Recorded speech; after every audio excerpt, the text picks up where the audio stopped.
You're invited to a unique celebration August 1st. It's a concert honoring the undertold stories and contributions of Hawaii's Black community. Onohi ke hao I ke au kui kamaka o ia loke ke kamahoi e kamale. Oh gosh, I just love hearing Hawaiian music. It brings me back to my childhood. That is just a small piece of what you can expect. Joining us live to talk about it, producer and creator Mahealani Uchiyama. Mahealani, it's wonderful to see you. Aloha kakahiaka. Thank you so much for having me Oh, and here. I love hearing that as well. So I grew up on the island of Oahu and actually went to Kamehameha schools. So I love talking about all things Hawaiiana. Can you tell us a little bit about your background? I did not grow up in Hawaii. I was actually born on the East Coast in Washington, D.C., but I spent a lot of time in my younger years, particularly my high school through college years in Hawaii on the island of Oahu. I went to the University of Hawaii, and I studied hula and mele, and as much as I could while I was there. I had initially intended to stay there. But life intervened, and so I'm here in California now. I continue to teach hula and Olelo Hawaii Hawaiian language, and I looked back on my years there, and at one point wondered what it would have been like had I known and understood that there was a history that nobody seemed to be aware of people of African descent in Hawaii. And the more I looked and the more I researched, the more I found out it was quite amazing, actually. I want you to talk to me a little bit about the name of this show, because there's a lot in that name that we can unpack. So tell me a little bit about that.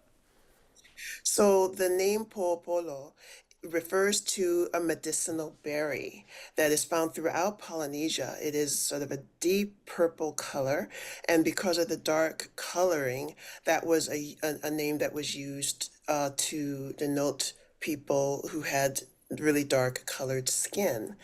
And it is really interesting to note that back in the day, in very, very old times, Blackness was not considered anything negative. It was considered actually the realm of the sacred. It's where life began, and where the Akua dwelled, and it wasn't considered anything that had a negative connotation. So a lot of people who were escaping slavery, who are working on merchant ships, whaling ships, they ended up in Hawaii and found that they were then free.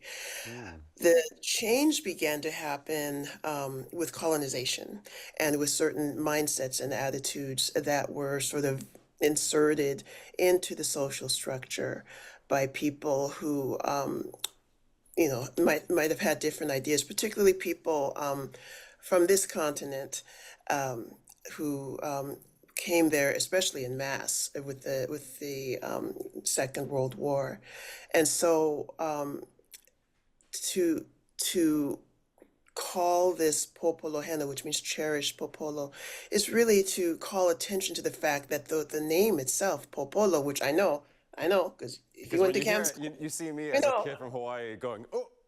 We all know. Yeah.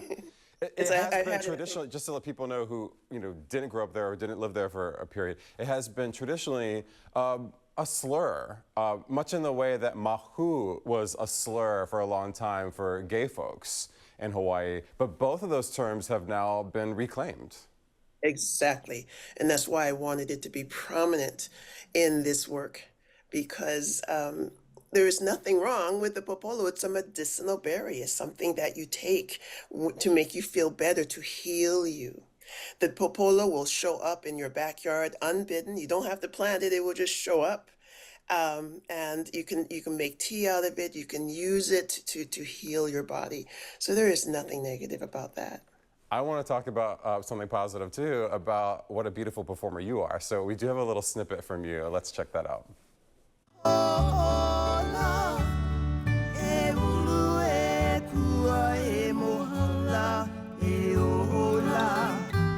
wahine ho'olae.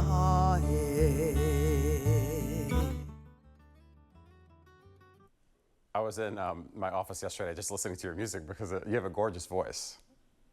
Thank you so much. I know that you're going to have many other performers who are in this. So where are you drawing them from? We are, because of my work as a hula teacher, I've had the blessing of coming to know some amazing Hawaiian performers. Kalani Pe'a, four-time Grammy Award winner, was really happy to join this cast, and he's coming to us from Maui. He'll be here. He's gorgeous singer, again, four-time Grammy Award. Wow. We have Kamaka Kihau Fernandez, who is a beautiful young man who was adopted from the Deep South as a baby and raised on Maui, and speaks Hawaiian fluently, is an award-winning singer and a teacher of Hawaiian language. We have, and he's coming from Oahu. We've got Kaulike Peskaya, again, beautiful Hawaiian singer, up and coming. So he's going to be winning a lot of awards. He's also from the island of Maui.